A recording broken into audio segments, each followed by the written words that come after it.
God likes to look after children and fools. And I'm a fool. That's why I'm still alive. Yeah. I always say that because he basically, where he had me, I won't call it point blank range, but it was maybe 10 or 15 steps away.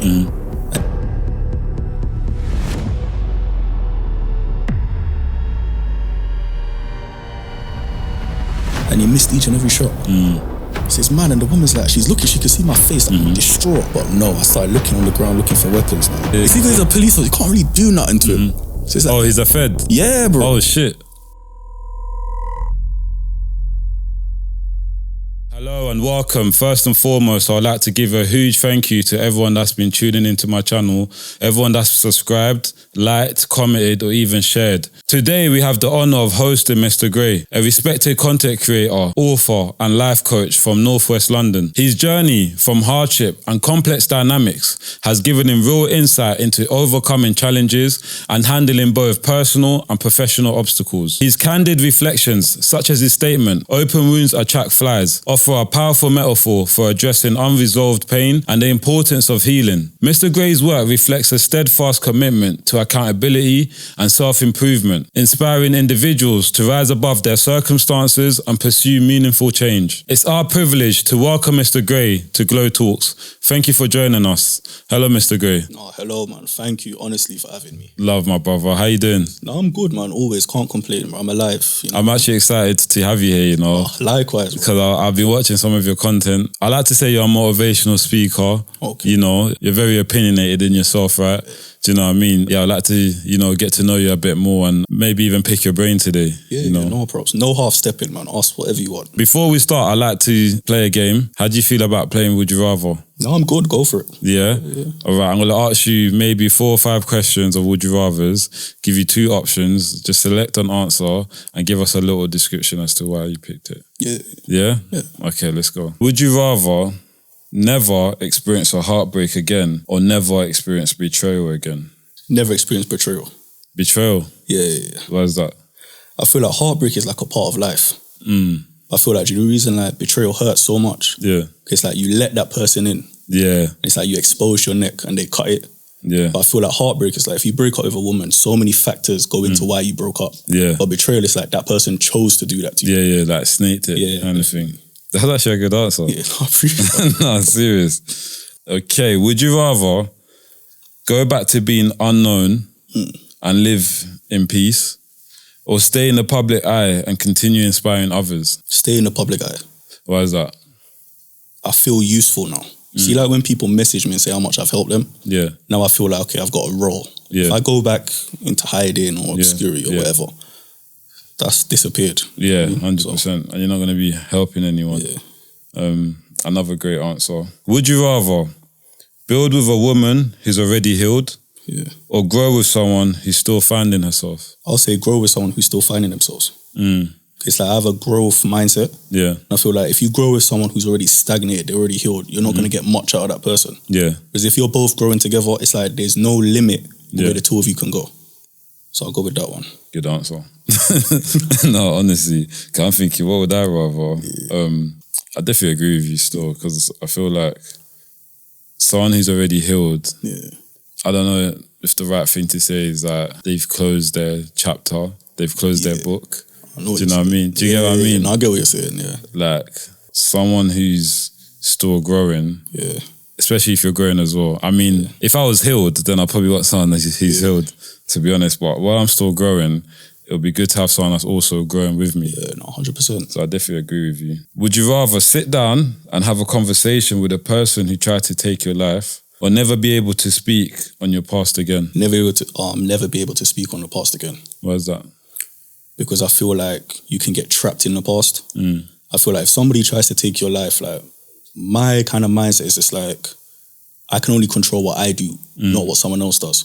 So me asking you why you tried to kill me, I'd get no answers. You did that for your own reasons, whatever those reasons were. Whereas I feel like the past, it can ruin the future. Yeah. So I'd rather have that ability to just forget about it. Yeah. You know what I mean? So that's... No, I totally agree. Having a conversation with someone who tried to kill you is kind of like pointless. Yeah. Do you know what I'm saying? Unless you're going to apologise, and even that, your apology might not be accepted. Yeah, it's flat. You know It's flat, do you know what I'm saying? So, would you rather spend one day back in your old lifestyle to change things, or leave it all in the past and never look back? Leave it all in the past. Yeah. Would you rather blow on TikTok for your content or step into the boxing ring professionally?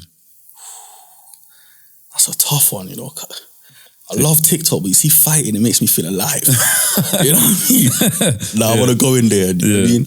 Punch someone, get punched, bleed, make someone bleed. Yeah, I'm going in the ring.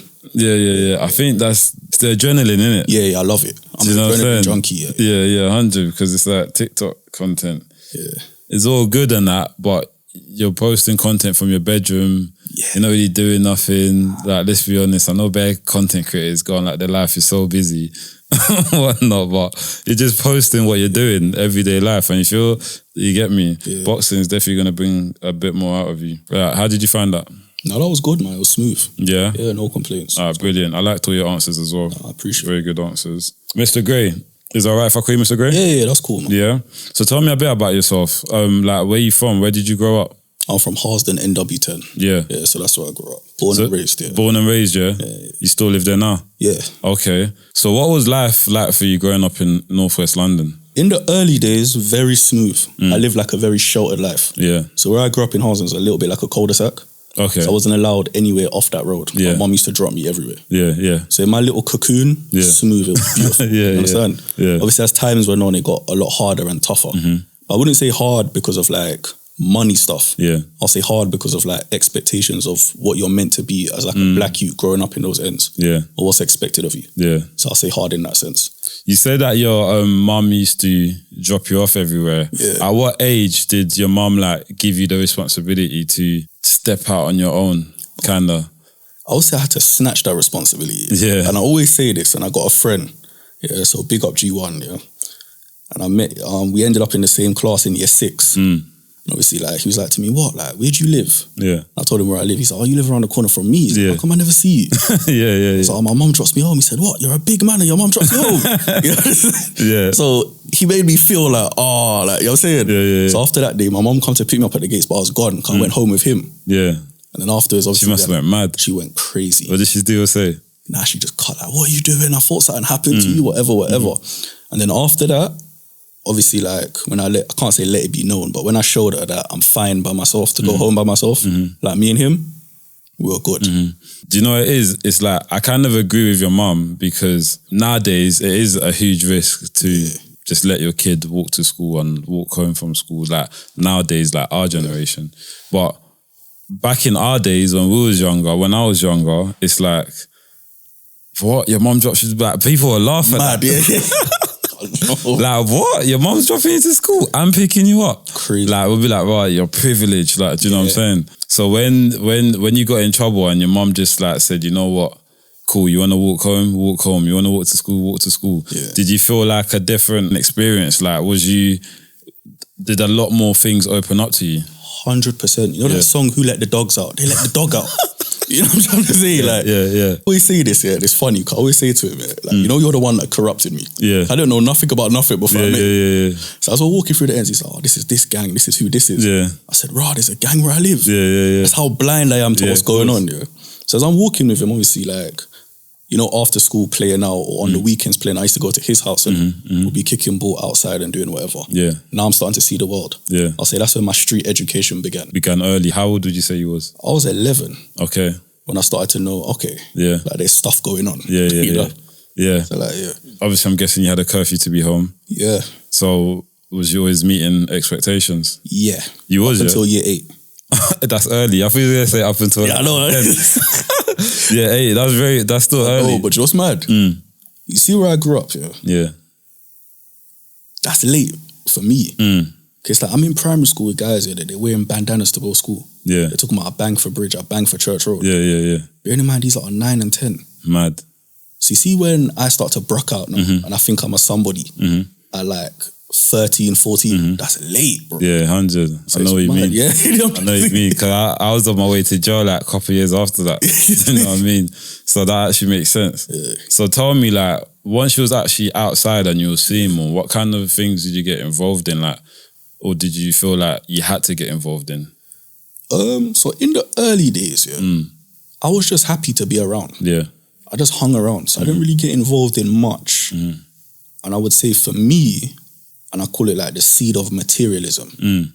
When you're starting to see guys with like these clothes, these cars, like they got girls, video shoots, all of that. But even at that point, I'm just happy to be around. Yeah. I don't even know these like at these points. Like, you know, back in them times, you see, oh, they might give you a little nod. Yeah. Make your day, bro. Yeah. I recognize what you mean. Yeah, you know. I know what you know, mean. say it made my day. Yeah. You see, as I'm going to school now, like, I was like in primary school, like a bookworm. So I was a very nerdy kid in primary school. Yeah. So you see, like when I come like year 7, year 8, I'm adapting to the culture and the environment. So now I'm dressing different. Yeah. I'm talking different. Yeah, but you're smart. Do you understand? Like that kind of thing. And it's like, eventually, and you know how it goes, one older will take notice of you. Yeah. But in my case, once again, I don't know what it is with kids corrupting me at my age. There was another guy, he's dead now, innit? But I always say, for that period, he played an important role in my life. And he stopped me one day, and me and him get to talking. Yeah. And he's like, oh, like, do you want this stuff?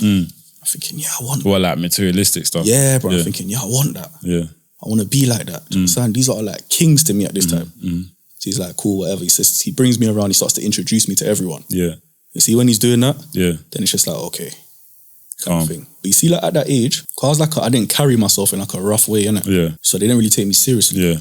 So you know at that age, it's like, okay, go do this, go do that. So you see, over time that I'm doing these things, now that trust is there, it's just like, okay. Yeah. Like he's one of the man them. Yeah, one of the man them. Yeah. Now I could imagine. So, did you complete school up to year 11? No, they got rid of me still. Seriously? Yeah, they got rid of my black ass. Yeah. What year did you get kicked out? I got kicked out, I think, year 9. Early? Yeah. Like year 9, year 10. Them. What was you keeping up with? Do you know, you see in school, I was a menace, but it weren't enough to kick me out. You see, the reason they got rid of me was so stupid now I think back on it. What happened? So I got into it with some youth in my year group. You know? So he's like to me, oh, come to the park after school. Yeah. I didn't rate him. Yeah. So I'm thinking, there's no way you're telling me to come to the park after school. Do you understand? So I go. But when I go, obviously these ages I started boxing. So I'm very confident, like physically. You know? So as I go there, I'm thinking it's just going to be a fist fight and we go home kind of thing. Pulls out a kitchen knife. No way. Yeah. I'm thinking, oh no, that wasn't in the script. Yeah, 100. I thought I was just going to punch your face off and go home. Yeah. Nah, so when he pulls it out, he's waving it around. Looking back, it was very stupid what I did. So any kid now, run. Turn into Sonic the Hedgehog. There's no shame in that. Do you understand? Yeah. See, for me, I wanted to do the John Wick thing. So I disarmed him. And then the jabs, we had the fight, whatever. So we're running and my head teacher sees me running. Yeah. He said to me, what are you running for? Like, if anything goes on and I find out on Monday he was involved in anything, you're gone. You know these ages, I don't want to snitch. Even though I'm not in the wrong here, I don't want to snitch. So I said, no, I'm not snitching. So anyways, we come back to school on Monday and this dumb idiot snitched on himself. How? Because basically he was bunking school. Yeah. So when he comes in, he's in trouble for bunking. Yeah. So when they say to him, you know how teachers are, do you know why you're in trouble today? Yeah. He spoke about the knife incident. Do you see what I'm saying? Bro, idiot. So I got bagged for that. Yeah. And they're talking about, because there's knives involved. Yeah, you weren't whatever. You didn't talk, safeguarding, all that stuff. Did they find a knife? Got rid of, man. Nah. Oh, and they kept him? They got rid of all of us. Oh, everyone, okay. People, so, no, he went mad with that still. Yeah.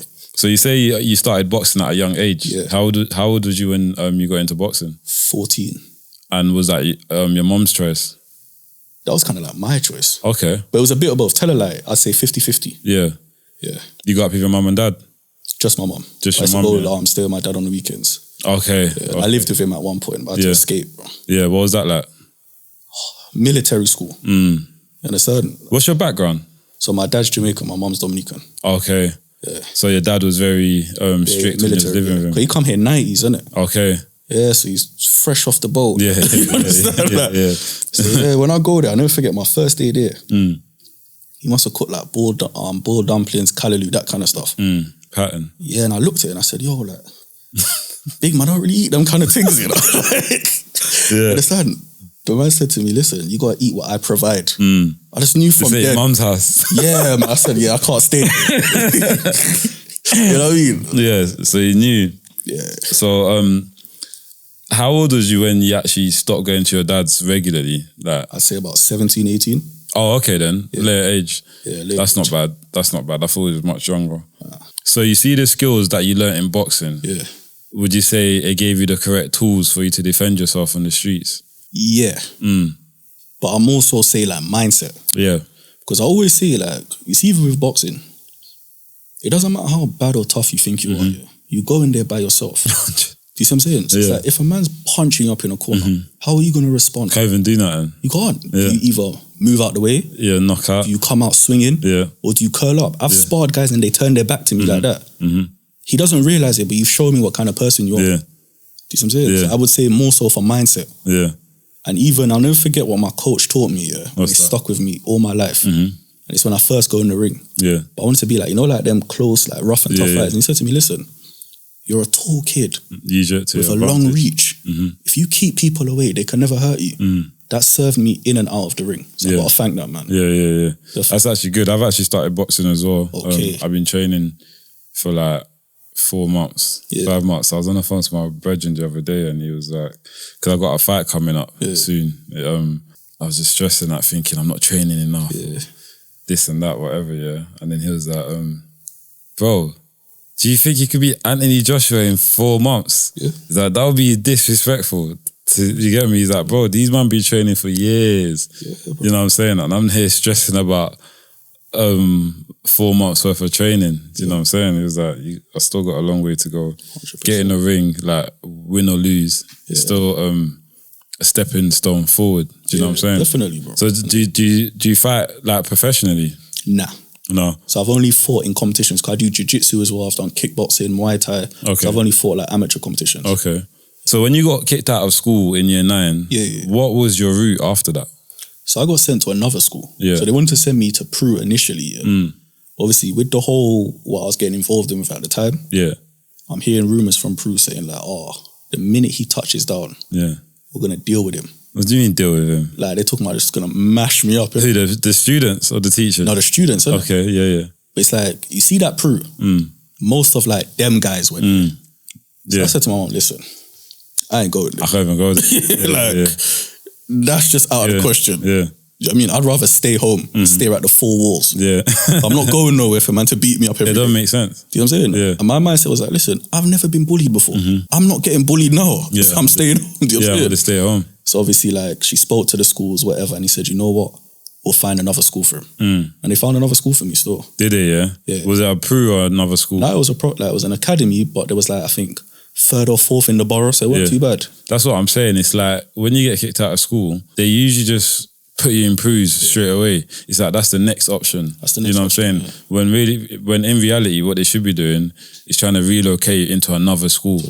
But come like now, Pews are like first options now. First option, It's lazy though, isn't it? Yeah, it's just being lazy, to be fair with you. My little sister went to a Pew.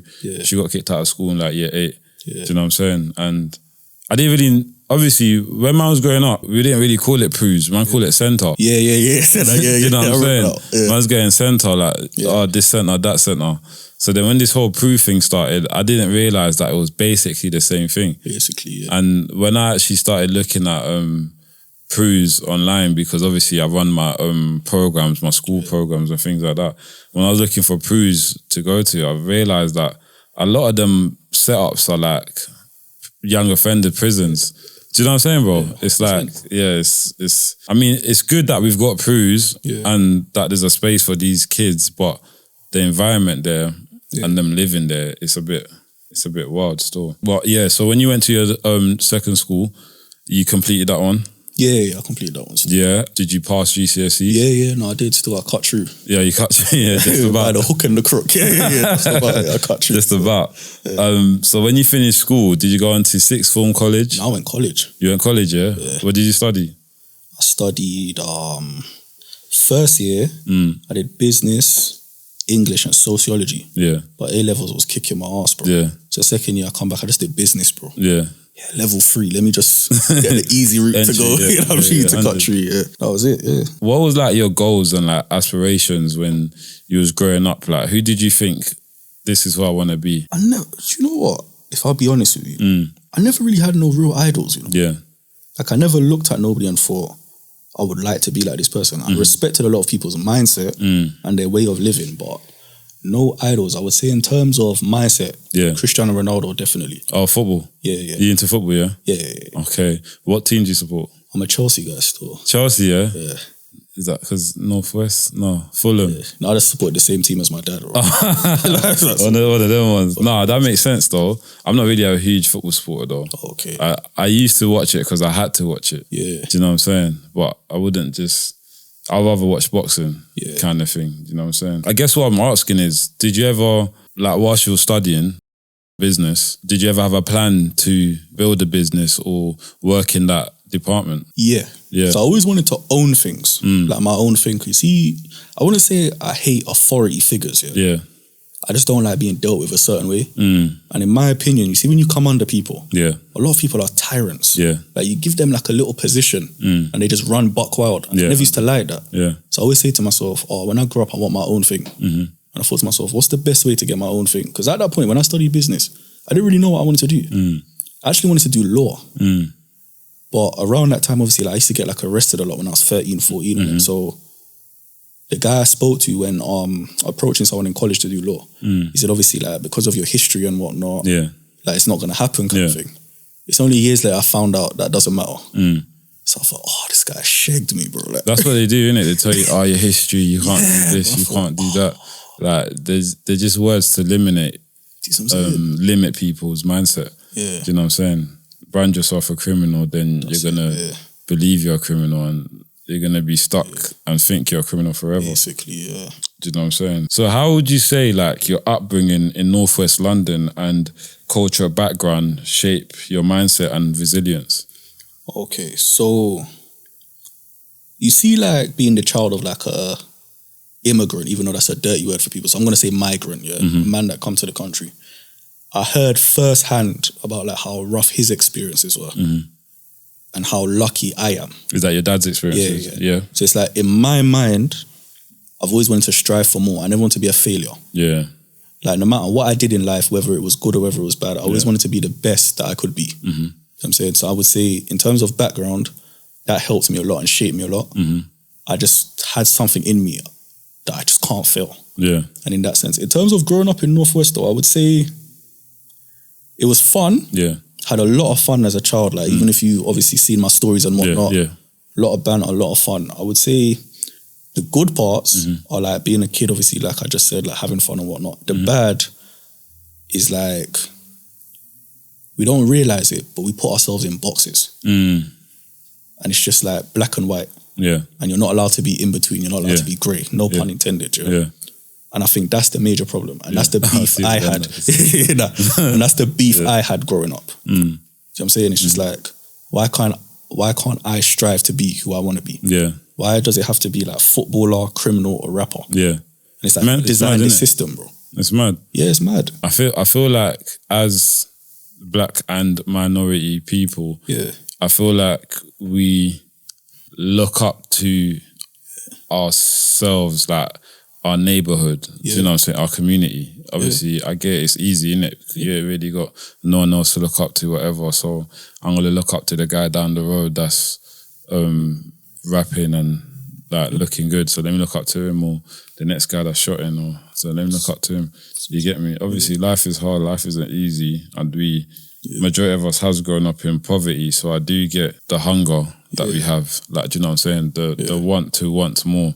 Do you know what I'm saying? And I've always been like that. I've always wanted more. Like from a kid, I didn't have goals or aspirations or dreams or, like, you know, like man never sat there and thought, oh, this is what I want to be. Man never had any of that. So, but I just knew I was hungry for something and I wanted to be successful. Earlier on, you said that you started getting arrested at 13, 14. Why was you getting arrested? So my first arrest was not my fault. And I know that's what they say every criminal says. But this one really wasn't my fault. So obviously like, see like Northwest, very money-oriented culture. So you know like obviously these times, we used to hear like South was about like gang violence, stabbing, whatever. See like Northwest, obsessed with money. So from young, we always wanted to dress a certain way, be a certain way. We wanted to show that we had money. Of course. You see in my school, the only day you was allowed to wear your own clothes was sports day. No way. Yeah, that was the So only you never had own clothes day? Nah, because one you come in for own clothes day and everyone ripped him and he cried, innit? So the head teacher was like, nah, it's done. Everyone said everything. Yeah. He ruined it for everyone. Dark. So obviously like, it's coming up to sports day. And I don't know what people have seen me in already. So there's this one girl we used to chill with, and she used to shoplift like a lot. Yeah. So she's like, oh, don't worry, I can get you the clothes, whatever. Yeah. These times Hollister was in fashion. You know, like back in the days, Hollister, you're the guy, bro. Yeah. So we go to Westfield now, and she goes in. So she's like to me, oh, like, let me get your bag. You've got the biggest bag here, innit? So I give her my bag. She goes in, she does her thing, whatever. As we come out now, we're walking, and she hands me the bag. Yeah. With the stuff in it, which is like my bag. Yeah. So as I'm walking now, the guy runs down on me, the security guard, and he just pins me up against the wall or whatever. Yeah. He's like, oh, you've been stealing, da-da-da. I said, how can I steal? I wasn't even in the shop. Yeah. But that's the bag that was used, whatever. Yeah. So the two people I was with, they ran off. So the girl and some other you I was with. So they got you in a conspiracy. Basically. You know what I'm saying? Yeah. So we're in the room, whatever. He's like, tell me what happened. Just tell me. I said, no, I'm not telling you nothing. Yeah. So I'm sitting there trying to hold it up, whatever. Like what I saw on Beyond Scared Straight. Yeah. Like, I'm not saying nothing. You know what I mean? That program's meant yeah, bro. I said, know? nah, I'm not talking. I'm not snitch. You know what I mean? And he's like, listen, if you tell me you did it, you get to go home. Now, remember what we said about curfews? I'm looking and I'm seeing 6 p.m, 7 p.m. I'm thinking, yo, my mother's going to kill me. So I said, all right, hear what? I teethed the clothes. It was me. Got the chin. Yeah, so obviously he's like, they can go. Yeah. He's like, all right, so I'm thinking, cool, if I just admit to this, I go home, I'm more scared of my mum than the police. 100. You know what I'm saying? 100. And he's like to me, okay, something cool, he's going to let me go. Do you know what the man said to me? What? We're chilling for a bit and I see police officers come. No. I said, yo, what are they doing here? Do you know what he said to me? I lied. I said, oh. So they locked me up. They put But he knows it weren't you, though. Exactly. He's just being bad, man. Yeah. So they locked me up. They bring me to Hammersmith police station. And that was my first arrest still. Is it? Yeah. But I remember one time, it just reminded me of something. I used to have curfew as well. My curfew was at 7 or 8, early settings. And I weren't allowed that on weekdays, mainly weekends. Yeah. But I used to kind of manipulate it. If my parents see this, they think this is shit. You get me? I used to try and manipulate it because they used to go to church like 3 times a week. So in midweek, like Wednesday when they're going to church, I'm outside with the man them like clipping pedal bikes. You know what I'm saying? Man's got the bolt cutters, you know, like the backpack, like we're outside. Do you get me? So one time, just clip a couple pedal bikes, this and that, coming back. But where we went the last one, there was you know, a community officer kind of thing. But he lived in that building. He was off duty. I see, Do you get me? He lived in that building off duty. So we're getting away. All man see man open the window, like come out of his yard, like talking about, yo, you lot, stop. I'm community officer, this and that. I thought, whatever, we've ducked out. Got to the front line, in Forest Store. These times we got some decent pedals, Carreras, Ridgebacks, you know, like B-twins, you know, like Lambo back in. that was the Lamb. Man's in the Lamb right now. Got the B-twins, so we're gas. Next thing I know, feds, pulled us over, bro. Yeah. These times I'm looking at the time. Yeah, I'm thinking, shit, my parents on their way back from church. You get me? And I can't not be in the house when they walk into that door. Bro, I just done a madness. Like I've said to them like, this bike is mine. I bought it off what's his name down there. You know, like I'm just chatting bare shit, this and that. So they're like, all right, cool, you know what? You wouldn't mind if we take the bike off you then? I'm like, no, I don't mind. Take it. Bro, I ran from where I was all the way to my yard, got in my yard. 10 minutes later, my mum and that walks in. Like, I just made it home basically. But the reason I say that is because I can understand the pressures of having a curfew and being in trouble. There's a very thin line. You know, like there's a very thin line. Is like, am I going to get in trouble by the police or my mum? Which one is it? What happened in that scenario when you got arrested? What did they do? The station now, they're questioning me or whatever. But you see, like obviously, like back then they give you like the solicitors. So I got to wait for my mum to come. Obviously, you know when you're a kid, you underage, go adult, innit? So I'm in the cells now. It's my first time going cells. I'm just hearing these drunkards screaming and that, banging the door. So when I'm in there, at first, cause remember, like, I don't know about the system. So I'm thinking the minute you get arrested, you go jail. So I'm already imagining myself. I felt him. Oh, I'm going jail. So this man and the woman's like, she's looking, she can see my face, like I'm distraught. But she thinks I'm distraught because I'm scared. She doesn't understand. Listen, my mum's gonna know I got nicked, I'm gonna die. That's why I'm scared of.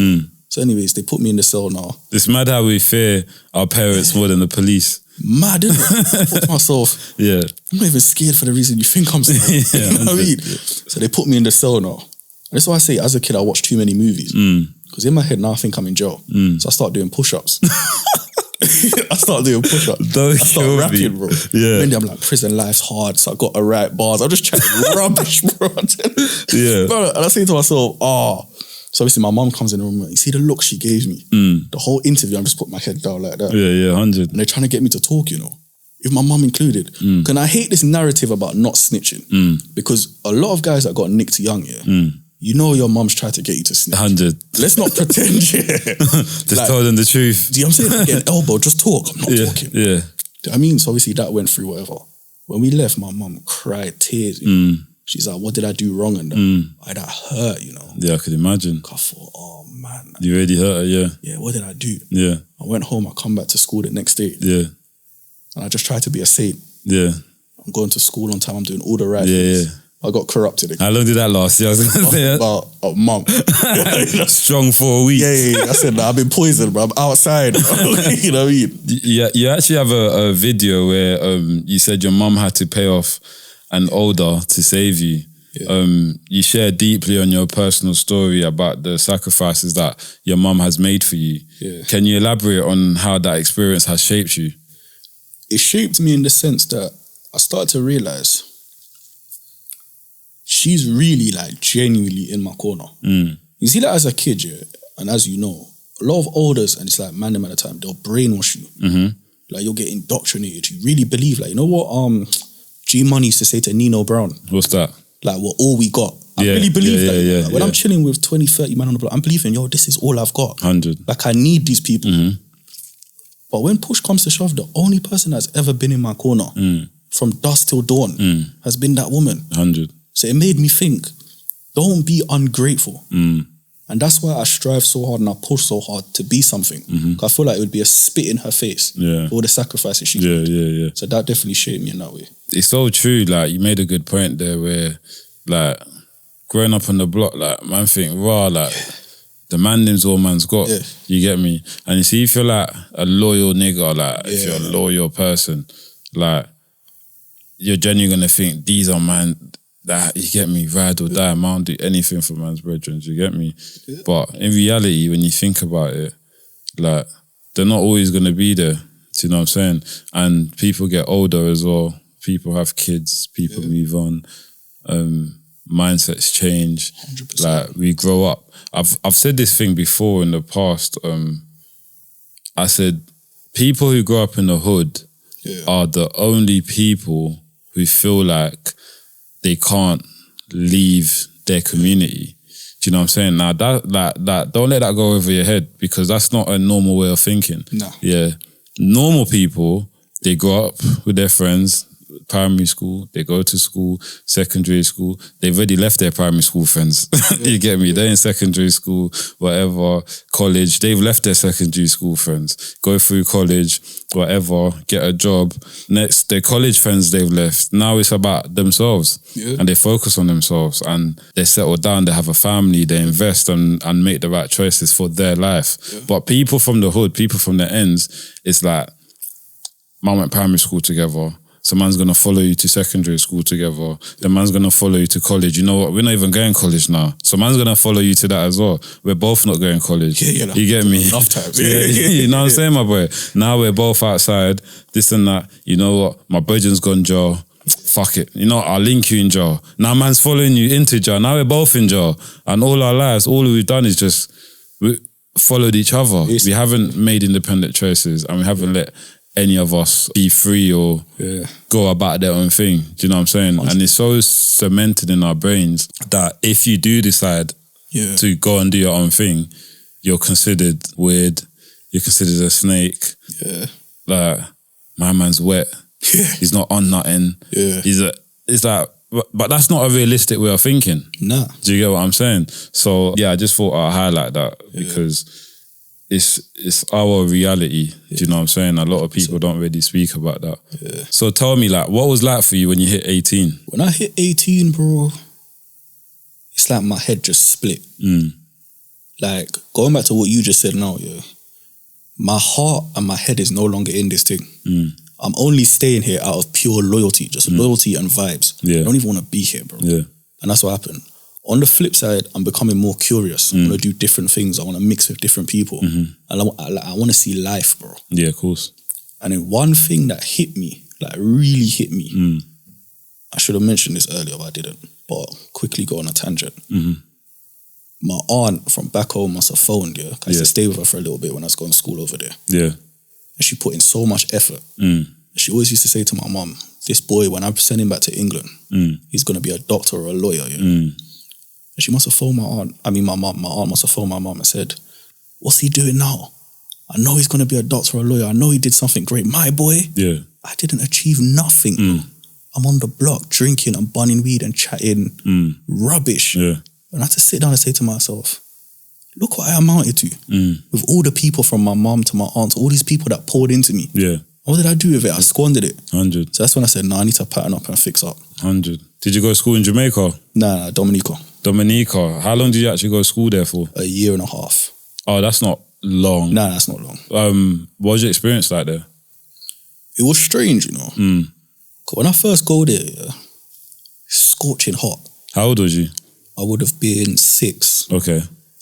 Yeah. So it's like, I come from a freezing cold country. And I go somewhere where it's scorching hot. And there's roosters singing in the morning. You know what I mean? And I said, and these people have funny accents. I said, where did these people send me? I'm seeing goats. I said, nah, man, what kind of place is this? 100. And then it was weird because like, even then, I had a sheltered life. Because my life was school and house and just study. So whereas like other kids are playing outside, they're climbing trees, whatever, I never really got to do that. So it was like that. So all I remember is just books. So you really got sent there to study? Yeah, that's it. 100. And when you came back to England, did you feel like a different person? Did you feel like that journey was beneficial?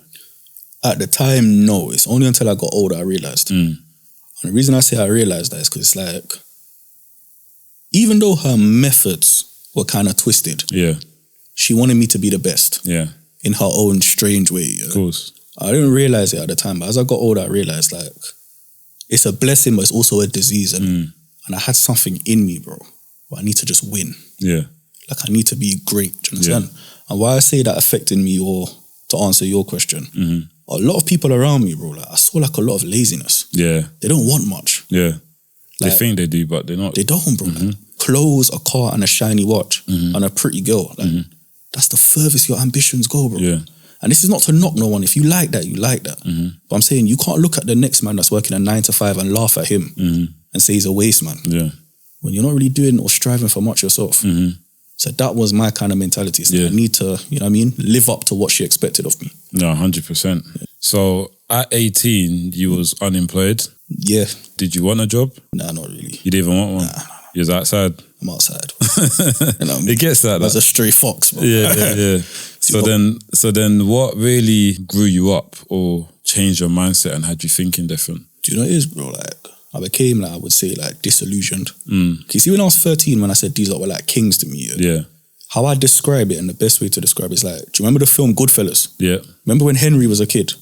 I remember the film. Okay. But you see, like, when Henry's a kid and he's doing, like, errands for these older guys or whatever, he makes it seem so magical. See, when I was a kid, it looked, like, amazing. You see, as I'm getting older, I'm starting to realise this person's a snake, you're a snitch, you're a selective bad boy, because like these lot will kill your family and your friends. You won't do nothing to them.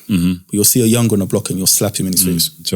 Where was this energy for the guy that made your family members cry? 100. You know what I'm saying? So as time's going on, I'm just starting to question so many things. I'm like, hold on, this is a lie. So it's like the brainwashing, or what I call the street poisoning, is starting to be undone. I'm healing now. I said, you know, I need to move on. But the brainwashing thing is that mental. Do you know what I'm saying? I understand it. I understand why people do it. I understand why it happens. But the brainwasher, if you like, is very smart. 100%. No. Do you know what I'm saying? You know what? Until everything's revealed. And you know what? How I liken it too. A lot of youngers don't understand it, but you're a farm animal. And the farmer's fattening you up so he can eat you. You don't realise it then. 100. But that's it. You know, like that story, Hansel and Gretel? You You go to the house and there's all these treats. You think it's blessed. Yeah. When you go inside, the witch is trying to eat you. Yeah, you know, I could actually tell you watch a lot of films because your references are so on point. Yeah. You know, I love movies. I can tell. It's good though, isn't it? It's good to have it as a reference. But I heard that you got shot at. Yeah. What happened? So the first one was I was on holiday. Yeah. And basically, like, there was this police officer, innit? Very stuck up guy, innit? And obviously, like, he sent his daughter to go to school in France. So where was you? Okay. So he's very proud of his daughter, And obviously, like, he used to parade her around, like, my daughter speaks French, she's this, she's that, yada, innit? Yeah. So obviously, like, he didn't know that she was, like, a team player, to be very PG-13. So obviously, like, the man them did their thing. They did the Jubilee line thing, if you get what I'm trying to say. Yeah. And obviously, dark. And they filmed it. No way. Yeah, but bearing in mind, I'm not involved in none of this. Yeah. Like, I chill with them, Yeah. Chill with them like that. Yeah, 100. And obviously, like, he's done what he's done, whatever. And they've let out the video. So obviously, no dad wants to see their daughter on camera doing the mad thing. You know what I'm saying? How old is she? She was a year older than me, so she would have been about 20. Okay. But even then, it was crazy scenes. Still done. No. You see, like, what I witnessed on that camera. Yeah. I even said this in the video. I wanted to sell my eyeballs. Like, I didn't know a person could get down like that kind of thing. Yeah. But because I chill with them, he's not thinking, innit? So he comes, so obviously, in all Caribbean islands as well, like Jamaica, Trinidad, whatever, we're like, a lot of the road use chills called like the lane. So they got one place called the lane. That's like the back roads, and play dominoes, drink, whatever. So he comes on the lane one time, and that's where I'm chilling. But he's furious. So when he sees us all chilling, he just backs out his thing. But remember, I know this man. Yeah. So before he backs it out, I hail him up, innit? Because I've eaten at the man's house. Yeah. So I'm thinking, yo, this guy's blessed. Yeah. So as I go to hail him up, he just pulled it out. I said, bro. The man just started firing. Yeah. Serious? Yeah. Listen, firing. Grown man shooting at kids. Yeah, bro, because his daughter wants to be a team player. Yeah. You see what I'm saying? So obviously, man, darted, running bush, sticks, everything's cutting me up, whatever, got away from that situation, whatever. No, the man went and picked up his shells after he was done. No. I'm bopped up. Yeah. You see, because he's a police officer, you can't really do nothing to him. So it's like, he's a fed? Yeah, bro. Oh, shit. So he just got away with that. Yeah. That's why he picked up the case. Yeah, bro, he just cut. Mental. So is he trying to turn off one of the kids? Yeah, bro, because he can't take embarrassment, bro. That's mad, you know. No, I'm just thinking like a fed trying to turn off a kid. That happens a lot. His daughter. These times he needs to be at home chatting to his daughter about her behaviour. Yeah, bro, like, instead of trying, because he's just going to do it to the next man. You see what I'm saying? What are you going to do, shoot him as well? Can't go around shooting everyone's daughter, surely. I don't mean mad thing. The second time you got shot at, you described it as a terrible experience. What forced you to confront your own mortality? It made me realise a lot about myself, You don't really realise how much like you value your life until it's on the line. Yeah. And what I mean by that, I didn't realise it, but when I was a kid, I didn't value myself at all, you know? Like when I look at some of the situations I got in, I thought to myself, raw, like you really didn't love yourself. How did you get in that in the first place? Yeah. So at the time, I used to have a mentality when I was a kid. I used to say to myself, if it's my time, it's my time. Yeah. Like whatever happens, happens. Yeah, of course. So I used to just like step out fearlessly. Like we all have to go one day. That was my mentality. See, after the second time, having grown out that mentality, I said, raw, like, I actually want to live, bro. Like, of course. I see, after that, I sat down and I said to myself, fam, like, you need to value and love yourself. And what I mean by that is like, cool. Think of like, I don't know, like an investment banker or someone. Yeah. They would never put themselves in that situation. Because number one, they think it's ridiculous. Number two, they'd never be in that environment. Yeah. And number three, that's not even in their thought process. Yeah. So I had to say to myself, I need to think differently. I need to see myself as someone that actually has genuine value. You see, from then on, I didn't get involved in no confrontations, no nothing. Yeah. Yeah, like you see before, like a time like before, someone like obviously said the wrong thing to me or did something. Yeah. I'm on go in 2 seconds. You see now, someone could say something cheeky. I don't even care, I walk away. I value myself too much. Water for doves back. Yeah. Bro. What actually happened the second time you got shot? So, long story short, me and my boy was coming back from somewhere. And we were standing around there, just messing about, chatting, whatever. But as we've come back, like we've been drinking, innit? So I'm a bit like tipsy drunk. That's a bad move as well. Nobody should be drunk on the street. Yeah. So it's late nights. I say about 1 in the morning, 2 in the morning. Yeah. And as we're standing there, we're standing on somewhere called Brentfield Road, which is in Stonebridge. Yeah. So we're standing there. And as we walk, as the guy walks past, night tech, whatever, he's got his hoodie on, so he's staring at man. These times I was more ignorant, so I'm staring at him back. And he's like, yo, you good, yeah? Says, don't worry if I'm good, are you good?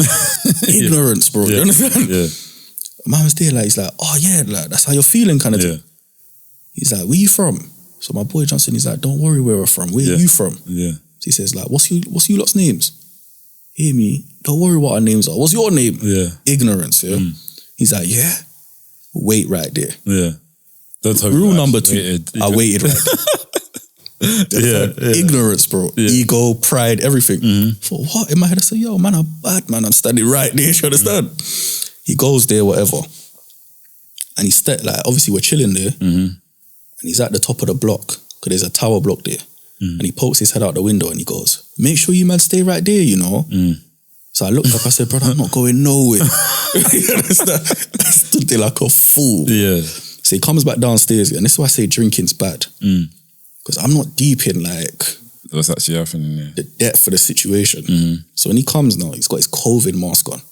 And latex gloves with 2 other brothers. Now common sense should tell me, if someone comes with a COVID mask and latex gloves, cut. But no, I started looking on the ground looking for weapons now. So I find a broken bottle. So I pick it up, put it by my back. I don't want him to know what hand it's going to come from. I'm thinking, yo, it's just going to be a little fight, whatever, bottles, whatever. When I get closer now, once again, I don't know what it is about me dropping my guard here. But he pulls it out. I said, oh my God. Man just started firing, bro. After me and my brother. And this is why I say, and I got a quote that I always like to say, God likes to look after children and fools. And I'm a fool. That's why I'm still alive. I always say that because he basically, where he had me, I won't call it point blank range, but it was maybe 10 or 15 steps away. And he missed each and every shot. And I ran across the road, whatever. But like a dumb idiot, I only ran after the 3rd and the 4th shot. I'm not in my senses. 100. Luckily for me, he couldn't shoot to save his life. So thank you, God. When man was young, when I was young, it's that little similar situation happened. So I got hit with the back of a gun, like in my head. So I've actually got a scar, like going like straight down in my head, But similar situation, like man's in the chicken shop, a man's come in there screwing man screwing man back, saying, well, do you know man? Man saying, well, do you know man? You get me? Cut a long story short, go into a little fight with the guy, innit? Says, alright, cool, what is that? Is that what man's on, Say, no, my man's gonna come back. Say, come back, man's here. Posted, you get me? Next thing I know, bare cars are pulling up. Bare man with ballies, balaclavas, everything. But like an idiot, I've walked to one of the cars, trying to look in. You know, I'm doing it. Yo, who's that? You know? You know what I'm doing? Who's that? Do you know what it is? There was a reason why I done that. You get me? And they know why. There was someone in that vehicle that I actually knew. Like, but they tried to cover their face when they saw man, innit? So when I'm trying to hail up someone that I recognized in the car, they obviously clocked it was me. Like, obviously, they ain't, the person that I've recognized, he's obviously just on a ride out. He doesn't know that it's me, potentially. Do you know what I'm saying? So when I've seen him in the back of the car and I said, yo, I'm trying to do the hit, I've clocked that he's not trying to make eye contact with me. And that's when I thought, hold on, I might be in a little situation here. What's going on? Why are you not trying to make eye contact? Next thing I know, another car's pulled up. This guy's pulled it out in the sock. You get me? You know he's getting a sock like the other guy that I just had a fight with, he's come out the other car. It's him. It's him. But for a split second, I could have easily turned away and run away and thought, whatever. But something in my head said to me like, if I run away, I'm going to get shot in my back. Or something. Cause I don't know if this thing's for real, live, fake. You get me? So I run towards it. I run towards the crowd. Got in the middle of the, so I run in the circle of them. So just getting it. Next thing I know, man, just come back, pat. You get me? But I was still hanging on though. I don't care what anyone says. I was Superman thing. I was doing the Superman thing. You get me? I was hanging on like, man's dropping. I'm getting dizzy, bro. Like, my head's squirting with blood. You get me? I remember some black woman, opened her window. Leave him alone. Leave him alone. What are you lot doing? this and that. And that was like my exit, you know, like, I ducked out. But then the damage was already done, innit? You get me? But went in hospital, patterned it, whatever. But yeah, so I can definitely relate with you and man say, bro, like sometimes you read the room, innit? Yeah. You know what I'm saying? Man can't be a hero to everything. Nah, bro. That's how most people are actually losing their life now, do you know what I'm saying? 100%. Trying to be heroes and whatnot. Yeah, bro. Do you know another quote I even use, and I even used it in my book, yeah? The youngest and strongest will fall by the sword, yeah? You see, growing up, all the baddest, bravest brothers I ever knew, they're all in Kensal Green Cemetery, bro.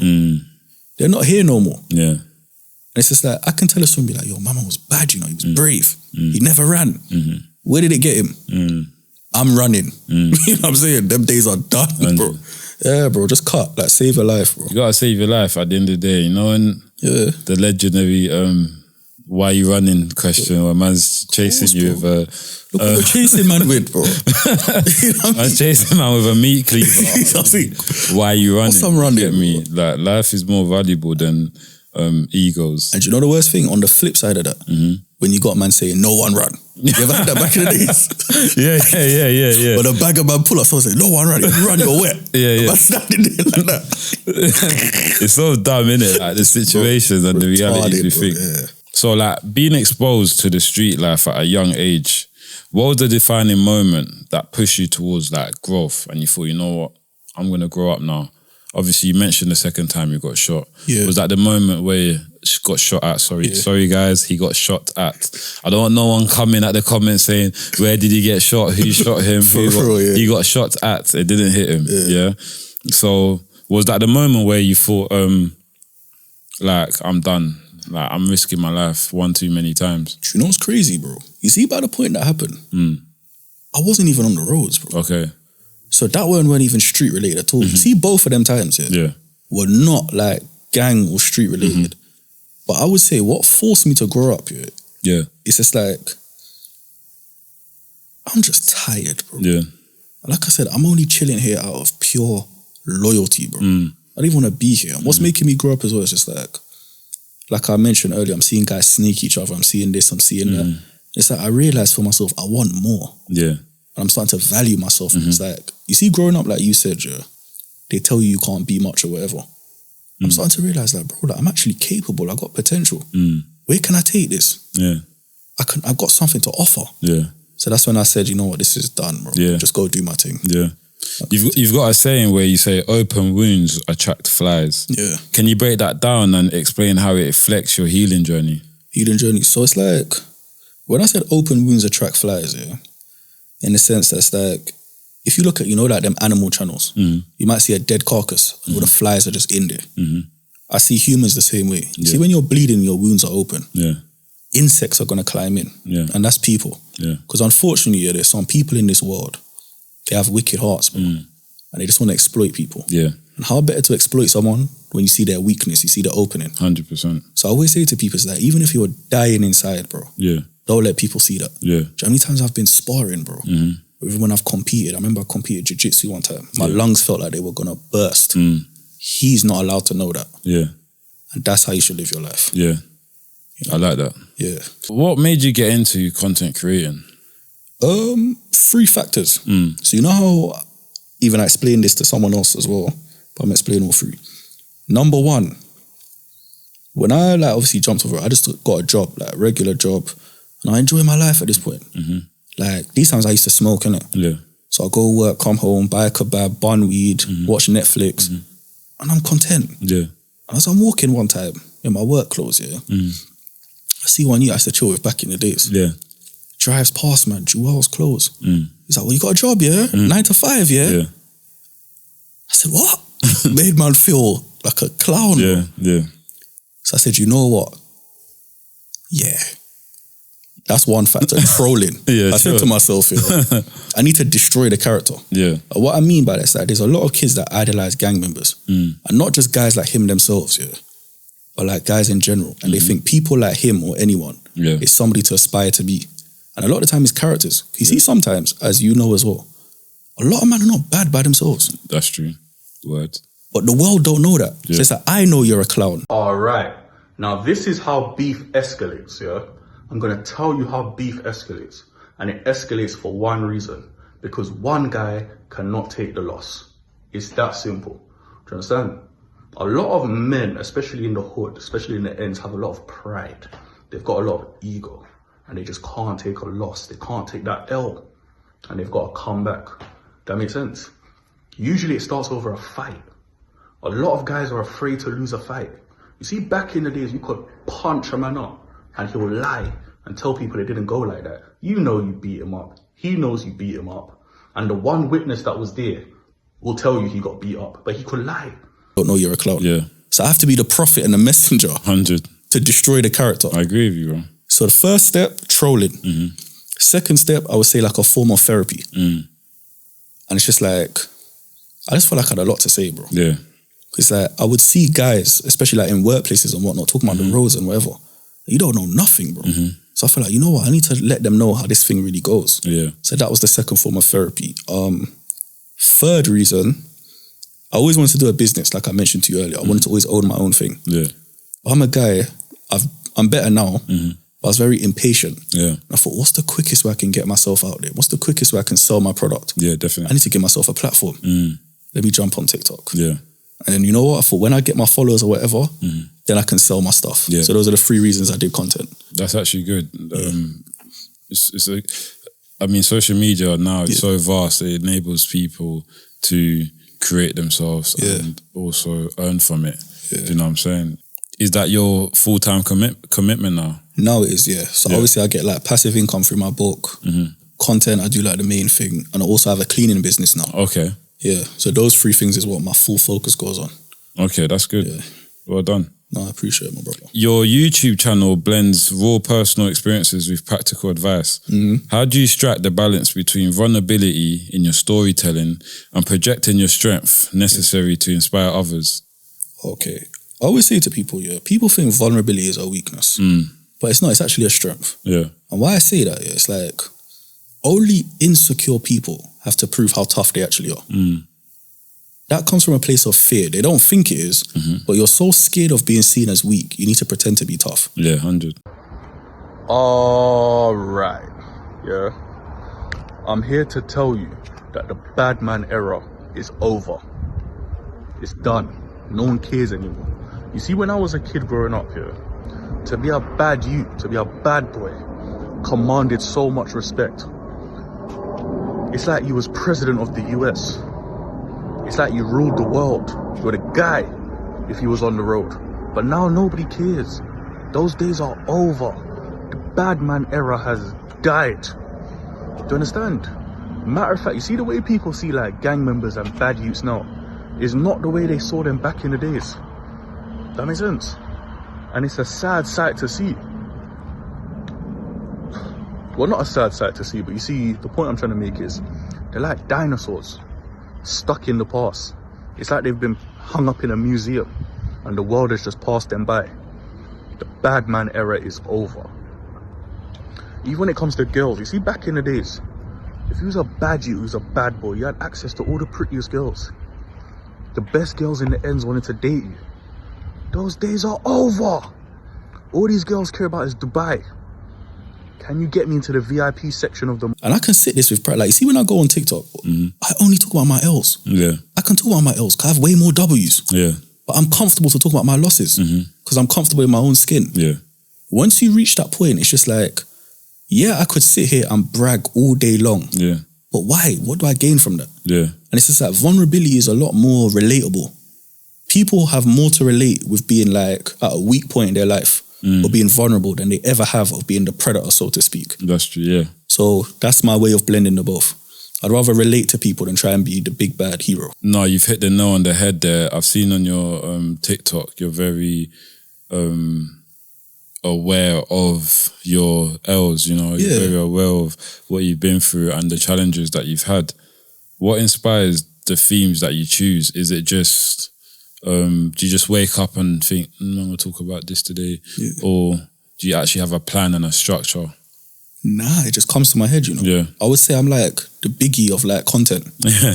Not writing down no bars. Whatever comes to my head, I'm just going to talk about. So yeah. Your content often dives into modern relationships and situationships. How has your own experience with heartbreak and trust shaped your views on building genuine connections? To be honest, yeah, I'm not really a man that's had his heart broken. And I would say the only reason for that is, and even though it sounds like a corny movie quote, but it's just like, life broke my heart before a woman did. It's like, you can't really hurt me more than my experiences. I like that quote, It's yeah, that's like, I mean, that's actually a good one. Yeah, bro. So it's like, I've been through things. I actually felt that one. Yeah. Life broke my heart before a woman did. Big facts, bro. So it's like, if a woman says, I'm done with you, yeah, man, I'll feel it. I might drink rum for the next 2 days, but I'll get over it. Yeah. And that's the thing. So when it comes to relationships, I would say in my experiences, and this I say also boils down to role models. You know? Yeah. I had a lot of gyalis in my family. Yeah. And I used to obviously like grow up watching them. That's the thing. No, I can't let the old man down. You know what I'm saying? Yeah. So for a long time, I didn't really give my heart to nobody. Yeah. But as time goes on, obviously, like you mature, you grow up, whatever, innit? And I think when it comes to dating, you have to be very intentional. So that's my kind of like point of view, or like my mindset now, intention. How do you differentiate between a relationship and a situationship? Okay, cool. See, like situationships, as much as like women don't admit it, because sometimes women can be kind of like, I don't want to call it delusional or arrogant, but it's like a mix between the two. They think it can't happen to them. Yeah.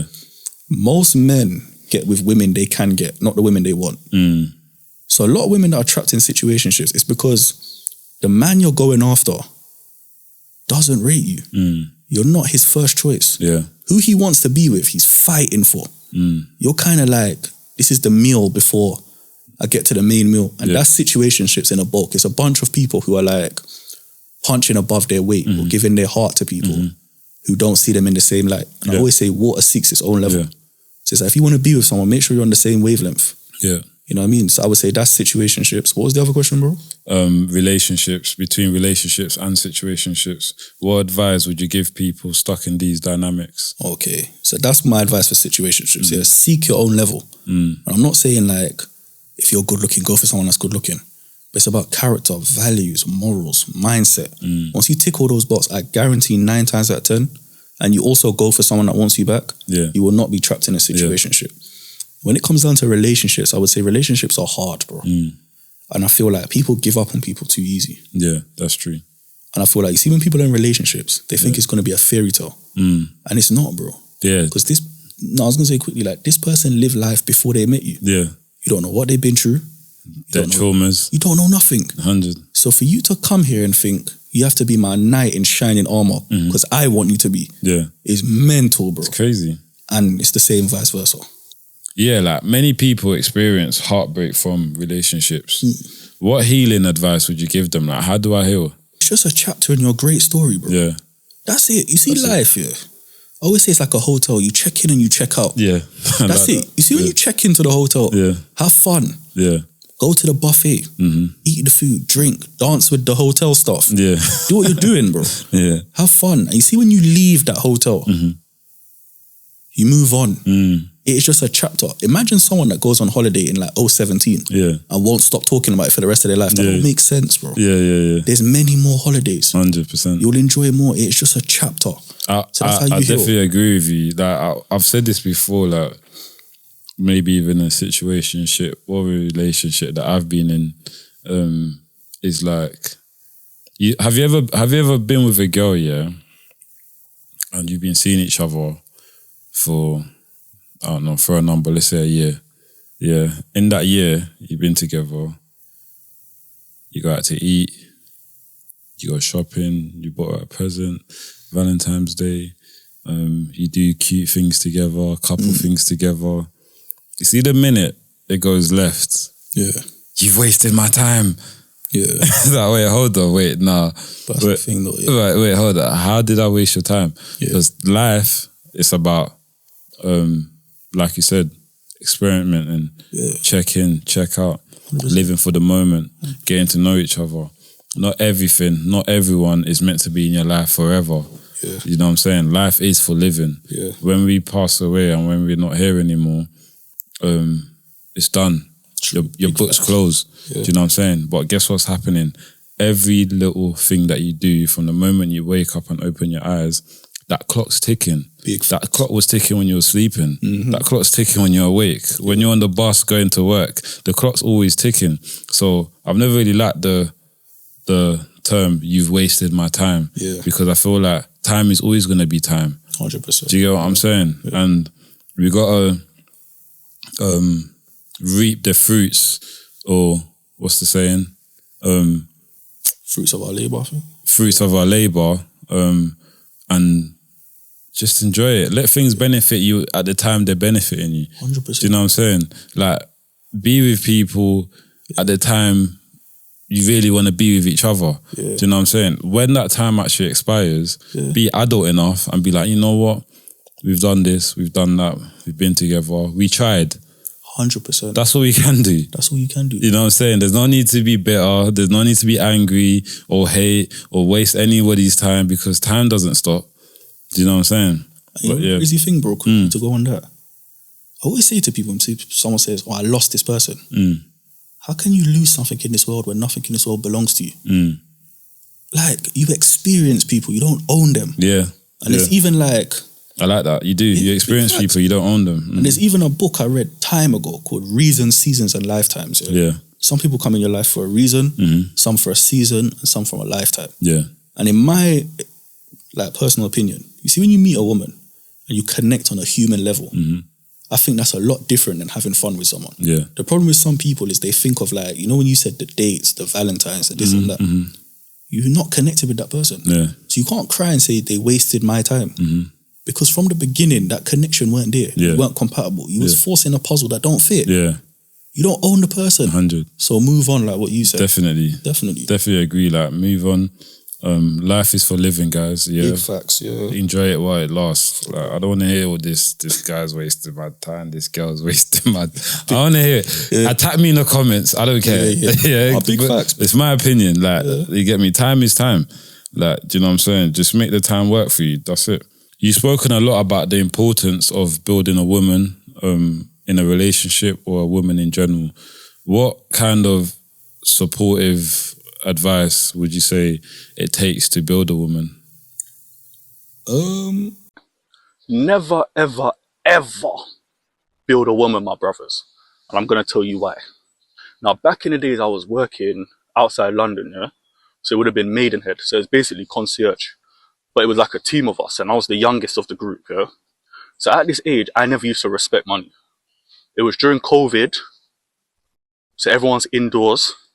I was making like 2 bags a month, innit? So I was just blowing my money on smoking loud, food, clothes, dates, just foolishness. And not even proper dates, just going to girls' yards and ordering food, yeah? So cool. There was an old Nigerian man I used to work with called Yusuf. And I used to call him Mr. Yusuf out of respect, innit? So anyways, when I say this guy was a worker, so I used to work the 12-hour shifts, but he was working like 24 hours, back to back, overtime, all the shifts. And I used to think to myself, why does this guy work so much? And he always used to say to me, save your money, get a house. I said, no, I ain't got time for that. Bro, these times I had a girl in Maidenhead, and she had her own yard. So can you imagine the movie I'm living? I used to go see her during my lunch breaks. Brother, I'm living my movie. I ain't got time to save my money. That's my mentality. Cool. So anyways, one day I stopped seeing Mr. Yusuf. And when I say this guy used to work hard, bro, to the point I used to say to him, who is this for? What is all of this for? And he said, oh, it's for my family. It's for my family. So I said, you know what? Cool. That makes a lot of sense. So one day, I never saw Mr. Yusuf again. And I said to the others, yo, what happened to Mr. Yusuf? They just shook their head. So then they told me the story of what happened to Mr. Yusuf and why he's no longer working, because that wasn't like him to stop working. And guess what? He brought a girl from Nigeria, yeah? Young girl. And he brought her to to England, to study law. So he brought her to England, to London, to study law, and he's paying for all her uni fees. So while he's paying for all her uni fees, yeah, she's now graduated. So you see, when she graduated, she said to Mr. Yusuf, yeah, I'm a lawyer now. You're not on my level. I would say You need to listen. I think sometimes where a lot of men go wrong is we can be very narcissistic. So it's like, it's the me show. Yeah. In order to support women, you need to know like, what are her dreams? What are her aspirations? Where's she trying to go? When she's telling you about her ambitions, just sit down and listen. Yeah. And you got to say to yourself, cool, I'm not the striker in this relationship. I'm the right winger. Yeah. I just have to provide the service in the box so she can score. Yeah. How best can I do that? How can I play my role as a supporting character in her story? I'm the main character in my story, not in her story. Yeah. So I need to think to myself, you know what? How can I be a good co-star? Yeah. And then just support her in that way. Yeah, yeah. So just listen, take it in, devise a strategy, and go from there. Yeah. That definitely makes sense. So what steps would you say it would take to build a man? To build a man, you need to know the man at his core. Yeah. You see a lot of men, bro. As much as we don't like to admit it, we play a character. And you see when you play a character, bro, Yeah.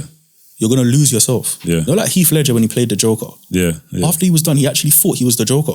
What, in real life? Yeah. Really? Like he got lost in the character. Oh, seriously? So I would say to build a man, you need to know who that man is at his core. What is his character? What is his values? What is his background? Yeah. And then you can build from there. Because it's all good believing in potential.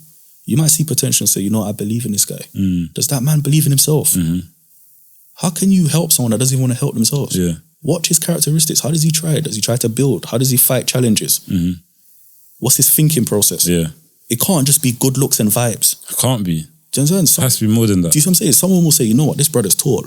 He's got a nice face and some money in his pocket. Let me invest in him. Yeah. Nah. Yeah. Is he even investable? Do you see what I'm saying? Have you seen that person when they're drunk? Yeah. Have you seen that man when he's angry? Yeah. Have you seen that man when he's broke? Yeah. What's his character at the lowest moments? Have you looked at his demons in the closet? Do you see what I'm saying? Because there's some guys with some crazy skeletons. Dark. So it's like, how can you build a person that you're only seeing the shiny stuff? If you see the dirty parts of him and his nasty side, and you still say to yourself, you know what, there's something to work with there, or he can be fixed, or he's not a bad person, he's just been through stuff, then you can build him. Know the man at his core. Yeah. That's what I would say. I agree with that as well. And a lot of people do stereotype on looks and what a man has and hasn't got, rather than, is this man mentally okay? Yeah.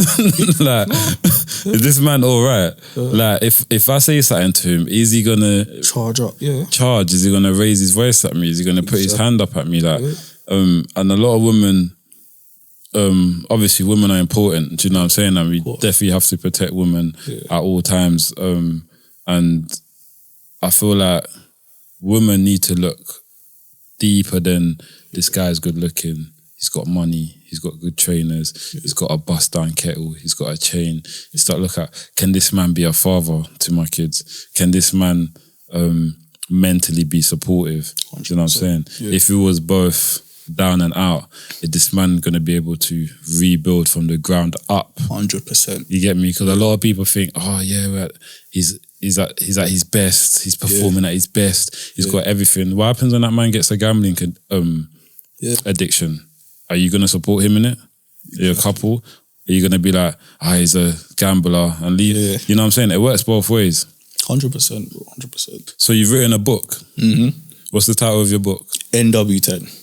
NW10? Yeah. Why did you label it NW10? I feel like it's like an ode or a tribute to where I come from. And I feel like it represents the area so well. Yeah. So I had to do that because it's bigger than myself. Yeah. You know what I mean? And what's your book about? If I was to open your book, what would I find out? So at the core, it may be like a common street story. So obviously I'm talking about the war between two very famous areas in my ends. However, like there's different characters. So it's a multiple POV book. And I'm showing the different reasons why the characters are doing what they're doing. I hate this narrative of, he's poor, his mum couldn't pay the rent, so he jumped on the roads. A lot of the time it's not like that. You'll get a kid that he got bullied and he wants protection. So he's gone and he's done that. You'll get a girl that she was a nice girl, but she met certain girls and they convinced her she should sleep with that man and that man. You'll get a guy that is very insecure about himself and he's lashing out and he's angry because he's hurt inside. That's the core of the book. I would say it's like a social study. And another thing I'd actually call it, because for a lot of the characters it doesn't end good. So I would say it's like a eulogy for my characters' deaths or their lives. So I would say that's what it is. And where can they find your book? Where can I find your Amazon. book? Amazon, Yeah. NW10 by DD Gray on Amazon. Was it easy to publish a book? Do you know what?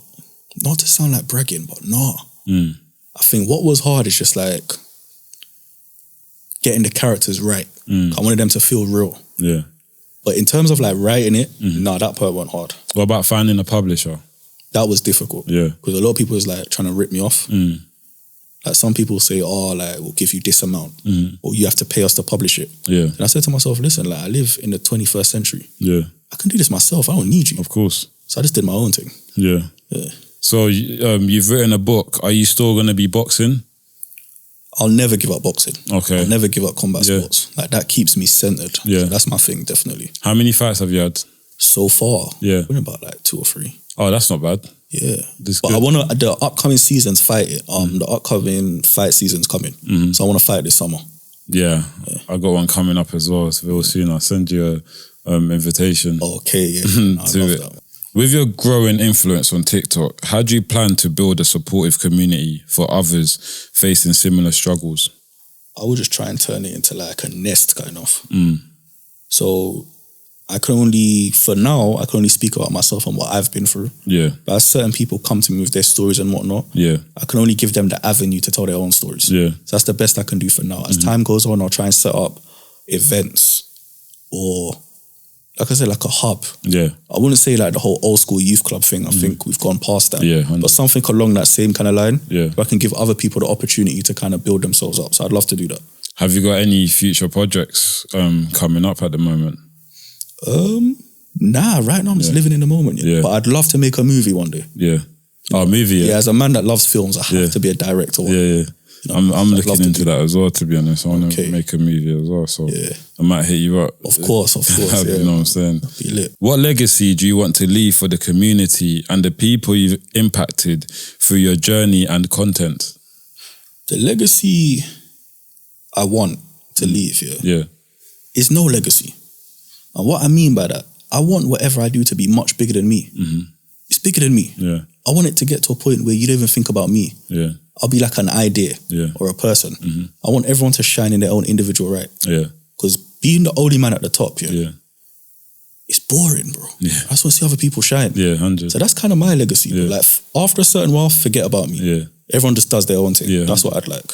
And for any young viewers who are actually watching this right now and young viewers who follow your content, my little cousins watch your content all the time. Big them up. Big them up. What advice would you give them, just life in general? I would say my advice is to live, This is coming from a person that's lost a lot of people in their life, from family to friends to associates. Life is short and it is beautiful. It can be cruel, but if you play the game correctly, you will love it. Live, go on holiday, meet someone, have friends, laugh. Especially as like people that come from certain communities. We know pain more than we know love. So flip the script. Start to know love more than you know pain. You know what I mean? That's my advice. Live life to the fullest. You know what I mean? You only have one. That's my advice. Bro, thank you. That was brilliant advice. I'll definitely love to say thank you for coming on to GloTalks Thank you for today. having me, bro. It's been a privilege and my honor to have you here. Also, where can likewise. they find you? TikTok, Instagram, YouTube, just my usual handles. But the bulk of my following is TikTok. So TikTok, DD-Gray10. That's where you can find me. Yeah. Thank you. Oh, thank you. And that's a wrap for today's episode of GloTalks. Love and respect to Mr. Gray for stepping in and dropping game that's not only real, but necessary. Mr. Gray's words has inspired growth and reflection. And it's been a true impact on having him here today on GloTalks. To our audience, stay locked in for more raw conversations and powerful stories. Make sure you go and follow DD10 on TikTok and keep pushing towards becoming your best self. This is GloTalks, where we train the body, train the mind.